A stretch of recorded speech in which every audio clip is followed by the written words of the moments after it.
You guys, are you ready? I don't feel like you're ready. Hit that like button to let me know that you're ready. What's going on, everyone? Hayden here, coming back at you with a brand new video. And in this one, we're in part 2 of actually, I think it's the first series we've done on the channel. We're going through and building out a Facebook ad. If you guys haven't seen part 1 in the last video, I'm gonna leave that link down below. We went through, made the picture and the entire post as well. Now, we're gonna be jumping inside of my computer and building out the campaign itself. I'm gonna try and not confuse you guys. I'm gonna try and keep it as simple and to the point as possible. But I hope you guys can keep up. So with that being said, let's dive inside of my computer. All right, cool. So now that we're inside of my computer, you guys, we're gonna be going through a couple of the core points. Obviously, since as you saw in part 1, we went through and made the post itself. So that's created as a page post. That's done, okay? That's done, okay? Now we gotta move on to what's the next thing. You take that page post, now we gotta go over to Facebook here. So what we're gonna do is we're gonna outline. Let me jump over to my Facebook ad manager. You guys, this is just an old account. It got banned. I'm not gonna dive in depth on why. This was well over a year ago, I don't know if you can see the dates on these. Yeah, November, yeah, a year ago. Okay, so what we do, hit create campaign. That's obviously the basis. You gotta create a campaign. Now, I consider a campaign, you think of a campaign as a product, okay? Let me jump over and move this for you guys here. One campaign equals one product, okay? And we'll test and create ad sets inside of that campaign, as you guys will see here in a second. But now you have to choose what your marketing objective is. I know a lot of you guys ask me all the time, Hayden, what do you do? Do you do a PPE? Or are you doing a website, you know, traffic, whatever? I always do a conversion unless, okay, typically a conversion, like 99% of the time, unless it's a viral campaign. Unless I'm trying to get something to blow up and I already know, again, we're not gonna talk about how I know, but if I know it's gonna be a viral video, typically always for a video, I will do it with just a traffic, or I'll push engagement to it, okay? But for now, conversion, we'll go through, we'll just name it YouTube test, you can name it whatever you want, hit continue. Now, you get to choose what your marketing objective is. So we'll do a conversion, but a conversion for what? Okay, there's 3 different types that I personally like doing. Again, you guys can test for what you wanna do, because every single audience is gonna respond differently to your products. So what we do is add to cart, which is ATC, initiate checkout, which is IC, and then purchase, which is just purchase. Okay, so those are the 3 main ones I'm testing. Now, inside of the campaign, you can make different ad sets testing each one. Personally, I like doing whatever I have the most data with, which add to cart is the first step, right? Someone goes to your store. What happens? They see the product, they like it, they add it to their cart. From there, if they want to move further down the line, they're going to go to initiate checkout. If they finish that, complete the process, what does that leave you with? That leaves you with a purchase. So the further they move along, obviously the less and less people it's going to be, but the more action taking those people are, okay? Typically what's working best for me right now is this middle step, initiate checkout. That's what I really like to do. I really mostly just test purchase and initiate checkout at this point. If you have a ton of data for add to cart, typically, let me just tell you this. When I'm doing an add to cart, that's typically if I have a lookalike audience. That's just what works best for me. Okay, but let's jump back over to this ads manager and start showing you guys some stuff.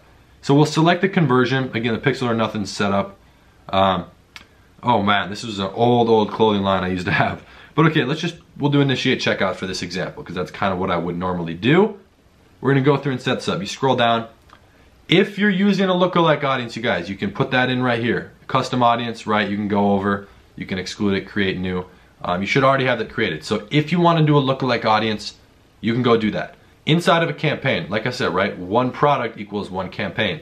I'll have 3 different ad sets, testing 3 completely different interests, which we'll go through and pick inside of here in a second. If I'm doing a lookalike audience, right? If you already have that data from Instagram, other Facebook ads, or another traffic source, you can do that right here and add that as a 4th ad set. Okay, we'll do the ad sets on the back end.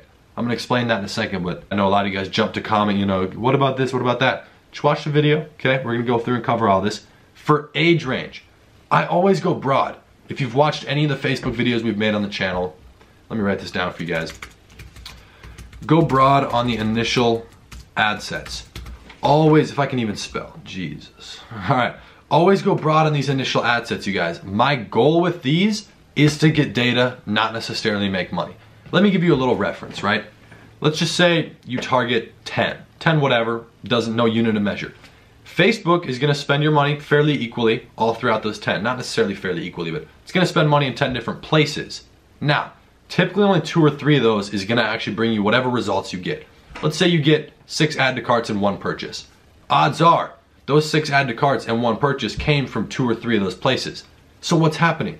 Now you need to identify where it's spending money that's not effective. We'll show you how to do that probably in part 3 of this series with the breakdown tab. But so what you want to do is go as broad as possible, not as broad as possible, but very broad in the beginning so you can get the data just to see what's working. From there, we will go and build another ad set or another campaign based off of what was working. Okay, you guys, that's what we do. If your product is gender specific, you can choose men or women, go right ahead and do that. For this example, let's just say it was women's clothing, right? We'll test all ages. You guys, for this, I do not enter a language. I know a lot of people put English US and English UK. I don't do that. For me, it's messed with my results. That's what a couple of my mentors have told me. Now, actually, we overlooked this. Locations, okay? I almost always target the US. 9 times out of 10, it's always the US. If, you guys, this is an if. If you want to test other things, do it in a separate ad set inside of the campaign and add these. New Zealand, Canada,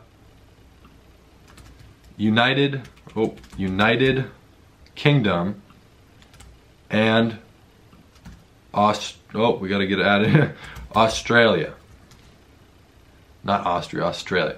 Okay, those are the top 5 main English-speaking countries. Now, on top of this, if you want to test those, again, we'll be able to use the breakdown tab to see which country brought us the better results. You need to make sure that you're not selecting everyone in this location, right? If I'm traveling for a week in Tokyo, I'm in that location, but I don't live there, so it's not as relevant. Click the little drop-down menu, click people who live in this location. Okay, for this example, we're not gonna be doing the top 5. I typically don't do that. Sometimes I will test it just because I get better results. 9 times out of 10, the US does better for me, if not higher. Now, this is where we get down to it, right? The nitty gritty, we'll talk about all this stuff. We'll just move down the list. Picking your interests, you guys. I stack 3 to 7 interests if I don't have a lookalike audience. If you have a lookalike audience, let me just touch on this real fast for you guys. Lookalike. Leave it alone. Okay, whether it's 500,000 total reach, whether it's 4 million, leave it alone. Please, if you're gonna be testing a lookalike audience, have one ad set for it where you just let it be, right? No matter what the audience size is, don't touch it. Just let it do its thing because it could work, okay? That's what I always do. Now, you can make another ad set with the same lookalike audience, changing things, right? You could do a narrow for engaged shoppers, online shoppers, add interest, whatever you want to do. You can stack things on top of that. That's for a lookalike audience. Now, for a regular campaign, right, for these ad sets, we're gonna stack 3 to 7 interests. Sizes, typically, you guys, again, this is not an exact number, it's not an exact science. I like to go 50K to about $1 million, okay? That's kind of my size range, and I'll stack 3 to 7 of those. So for the product we made in the last video, to keep it relevant, that was a cat necklace. Yeah, that was a cat necklace. So what we're gonna do is we're gonna go through and type in a couple of things. You don't wanna do something broad, see, like I just said, 50,000 to $1 million, not 242 million, okay? Right, you guys, the longer coat tail or whatever it's called, the long keywords, that's where it gets more specific. Cat lovers, still too long. Catholic Church, okay? Cat lover. Let's see if it gives us any other things. And you guys, as you continue to search these inside of here, they're gonna give you more and more suggested. Look, boom. Cat lover is different from cat lovers. Okay, 7.4 million compared to 165. 165, that fits inside of our criteria. Boom, let's add it in, okay? Now they're gonna start giving us, oh, look at that, suggestions. I love my cats, perfect, that's inside of our size. What else do we have? We love cats, perfect. Okay, you see, it's just a flow. And the only difference, you guys, I don't know if I mentioned this, the only difference between the 3 ad sets we're creating inside of the one campaign, again, one product equals one campaign. The only difference, it's the same post and everything, which we're gonna be showing you guys in a second, is the targeting, right here. The detailed targeting, all these interests, that's the only variation. You wanna see which combination works best. So we're just going through, running through these. Anyone's a fit, okay, that's a little too big. Love cats in all capitals, okay, that's good. Excuse me, life with cats, a little big. Cats lovers, okay. You know, so we're just gonna go through and stack a few of these. Kind of just pick whatever. Crazy cat lady, what's associated with that? People are crazy, they love their cats, okay. They'll buy stuff for them. Okay, that's just what my thought process behind it. We got 6 right here. Now, that might be a good enough thing. What we're always gonna do is a narrow, hit browse, go to behaviors, and scroll down and find right where should it be? Right here, purchase behaviors, engage shoppers. Every single time, okay? Now, you see our total reach is 41 million. I really like to hit it at right around 500,000. That's like my home base. That's what works super, super well for me. Now, I will go up to 1 million or so and probably down to 100,000. You might be asking, how do you do that? This little box right here, ready? Boop. Wait for it, wait for it. Boom. 41 million to 300,000. This right here is the magic fuckery box that Facebook is gonna screw you over with. I always say it and I'll say it again and I will scream it from rooftops. Uncheck that every single time, 10 out of 10. Okay, so what I'm seeing here is 300,000. That's within our range. Like I said, I love going for right around 500,000. Personally, it just works best for me. You can kind of test. And also between these different ad sets, I'll try different sizes. For this first one, let's just make it 500,000. What else do we have inside of here? I love cats, life with cats. Okay, life with cats. That means these people have cats, or they're interested in having a life with a cat. Boom. 800,000, that should bring it up about 50,000. Okay, right there. Brought it up 40,000, that's good enough for me. Right down here, you guys, don't do anything here. You can save the audience if you want. Always edit your placements. Now, going back to what I said about doing this as a broad test, that's keeping congruent inside of here. I'm not gonna change the devices because I wanna see which does better. Sometimes mobile does better, sometimes desktop does better. The only way to find that out is to actually run both. So that's what we're gonna do. I keep Instagram and I keep Facebook. The reason I actually do that, I used to not do that. One time I was making a ton of campaigns, moving fast. I accidentally left both Facebook and Instagram checked and it started making sales. I'm like, woo, way to go, Hayden, you're killing it. I checked back where the sales were coming from with the breakdown tab, which we'll be talking about in part 3, and it was all from Instagram. I'm like, oh, okay, so now I gotta take a step back. Now I use Instagram every single time just to see, right? There's the potential, low odds or whatever, that Instagram could do well and you don't wanna miss out on that. So, I'm gonna uncheck Audience Network, uncheck Messenger. For right now, that's what I do. I do both Facebook and Instagram. Keep scrolling down. Daily budget. Again, this is under your control, whatever you're comfortable with. Personally, I always start with $5 a day for these tests. 3 ad sets at $5 a day. It's $15 a day. Usually I'll run those for about 3 days. By day 2, okay, I'm not gonna write it down for you. By day 2, you can usually find one that's just drastically underperforming the others. And from there, so you'll put this down. So, one campaign, I'm not spelling anything right, I apologize for this. 3 ad sets at $5 a day. Usually by day 2, like I just said, day 2, kill one.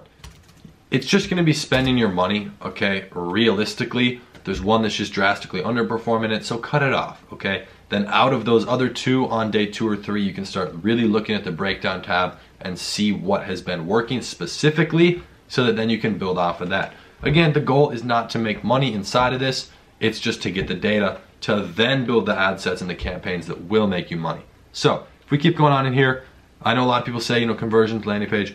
I just leave this as is. I keep a 7-day click. I just leave everything as it's set.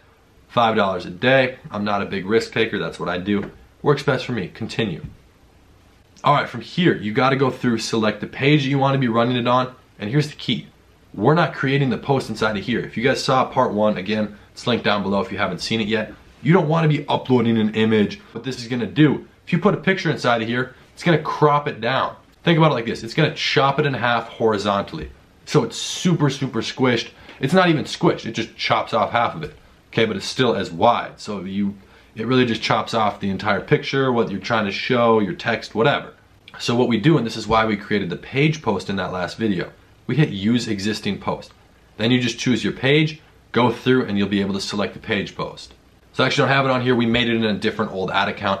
Plus this one's banned and all sorts of stuff. But it'll pop up right here. And everything will already be good to go because you've already made the post. The links are in there, everything is fully set up, and everything you need is good to go. So you don't have to mess with any of this stuff. You just hit confirm. Okay, if we hit this here, oh yeah, there's a lot of stuff we have to do since we didn't use it. Whatever, okay, so let me exit out of this. So you hit confirm, then it'll take you back to your ads manager or your power editor, and from there, we're gonna do a little step 2, but let me jump over there real fast. Okay, so it's gonna bring you back here, right? You land on this. What you're gonna do, it's gonna show you a campaign, it's gonna be active, right? You'll see some blue, it'll be a blue box.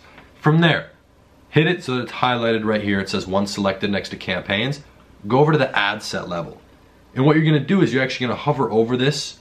If it pops up here, it's kind of lagging. Hit duplicate, okay? And that's where you start building these other ad sets, right? 3 ad sets, 4 if you're doing a lookalike audience. The only thing you're gonna be changing, if we go inside of here, is the interests. Nothing else needs to change. That's the process we go through. And inside of there, which we'll be talking about in part 3 in the next video, you'll be able to go through and exactly see what was working once they've been running. But that is the basis behind setting up these campaigns. Again, nothing complicated. You can go back, watch this video again. I know I talk fast, I got stuff to do. I don't want to waste your time as well. But that is the basis behind it. So you go through, you set up the campaigns, right? One campaign equals one product. Create a couple different ad sets. Test different interests to see what works. Break them down in the back end, which will be the part 3 of this series, and from there you can just keep moving forward. So again, you guys, to summarize, stack 3 to 7 interests. I'm really shooting for the 500K range. You saw in that one we hit 340K. 50 to 1 million is a good range. It's a safe range. You could go a little bit above. I personally wouldn't go below. That's just up to you. Lookalike audience, definitely run one ad set where you leave it alone. From there, of course, you can test on top of it. Stack interest, make narrows, excluding, whatever you want to do on that end of things, go for it. But please, let one run by itself. And then of course going broad, and these are the type of conversions that we're typically running. Again, I very, very rarely do traffic engagement ads, PPE, whatever. That's just what I'm doing, okay? We had it created as the page post in video 1. We use that inside of here. Everything's the same. You're gonna use the same page post for all 3 or all 4 of these different ad sets. So I hope that made some sense actually going through and covering this for you guys. There's a lot that goes into Facebook ads. It's not crazy complicated. I got very, very overwhelmed when I was getting started. And that's the basis and the main reason behind why my first store didn't work at all. I spent about 3 to 4 months going through this stuff trying to learn, and I was surrounding myself with people who were making a lot of money with Facebook ads. But even the things I just talked about in this video were not taught to me. I just didn't know this stuff. So now that I'm in a position to put out this content, I definitely am. I've got a couple cool projects that I've been working on for both you guys as well as some other stuff. So if you're a cool kid, you're already a part of the family. If not, you guys, it's okay, don't worry. There's only one requirement, it's very easy. You gotta just hit that nice looking subscribe button down below. Honestly, just drop a like on the video if you enjoyed it or you didn't. It's encouraging. I like those thumbs up. Let's hit 50,000 likes. As you guys know, we post every single day on this channel, so I'll be seeing you tomorrow in part 3. Peace.